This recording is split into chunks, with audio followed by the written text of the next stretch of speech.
Бишкек шаарында майыптыгы бар аялдар жана кыздардын укуктарын коргоо боюнча маанилүү иш-чара өтүүдө. Семинар мамлекеттик жана укук коргоо органдарынын кызматкерлерин маалымат менен камсыз кылууга жана алардын кесиптик жөндөмдөрүн бекемдөөгө багытталган. Иш-чара Кыргыз Республикасынын Эмгек, социалдык камсыздоо жана миграция министрлиги тарабынан Социалдык технологиялар агенттиги коомдук бирикмеси менен биргеликте уюштурулган. Алгачкы кадамдар эмне кылыш керек? В первую очередь, вот Алия правильно сказала, на безопасность женщин с инвалидностью необходимо обратить внимание. Зомбулукка кабылуу коркунучу жогору болгон майыптыгы бар аялдар менен кыздардын укуктарын коргоо боюнча механизмдерди өнүктүрүүгө багытталган семинарды бул тармакта чоң тажрыйбасы бар эксперттер өткөрүштү. Быйылкы жылы жаңы мыйзам кабыл алынган. Мурда эгер мүмкүнчүлүгү чектелген жактардын укукторун коргоо жөнүндө мыйзам бар болсо, быйылкы жылы эл аралык келишимдерге ушул туура келүү максатында Кыргыз Республикасы майыптагы бар жактардын укуктарын коргоо жөнүндө мыйзам кабыл алынган.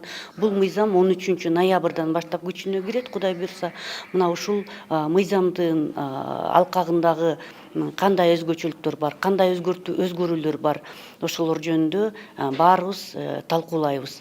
Мисалга алып кетсек, зомбулукка кабылган майыптыгы бар аялдарга убактылуу ордер кантип берилет, кайсыл учурда берилет, канча мөөнөткө берилет, ошондой эле ал берилип жаткан ордер даттанылабы, же болбосо майыптыгы бар аялдардын укуктарын коргоодо кимдер бул жоопкерчиликке тартылат жана ошол процесстик иш аракеттерди алып жаткан учурда кандай үчүнчү жактар ишке тартылат. Сотко чейинки өндүрүштөгү өзгөчөлүктөр, соттогу өзгөчөлүктөр жөнүндө сүйлөшөбүз. Катышуучуларга укуктук мыйзамдар, Стамбул конвенциясы жана Бириккен Улуттар уюмунун майыптыгы бар адамдардын укуктары тууралуу конвенциясы жөнүндө маалымат берилди. Ошондой эле зомбулукка туш болгон адам менен сотко чейинки жана сот процессинде кандай иш алып баруу керектиги, кандай коргоо чаралары колдонулушу мүмкүн экени талкууланды. Мен ойлойм, бул тренинг абдан пайдалуу. Себеби биз ушул тренингде көргөн, окуган, таап алган билимдерибизди ошо инвалид кыздарга, балдарга, аялдарга кандайча колдонуунун тартибин үйрөнөбүз. Ошол эле кезде биз аялдарга, инвалидтерге үйрөтүшүбүз керек да, кайсы убакта кантип коргонууну, кайсы мыйзамдын негизинде өзүнүн укугун коргой алат.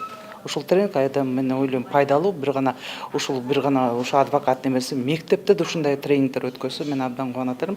Анткени жаш кыздар ошол жерден башталат. Инвалидный кыздар өзүнүн укугун обязательно келип адвокатка кайрылбайт. Бул кандайдыр бир мекемелерде ошол жайгашкан, анан мектептерде колдонулса деп ойлойм да.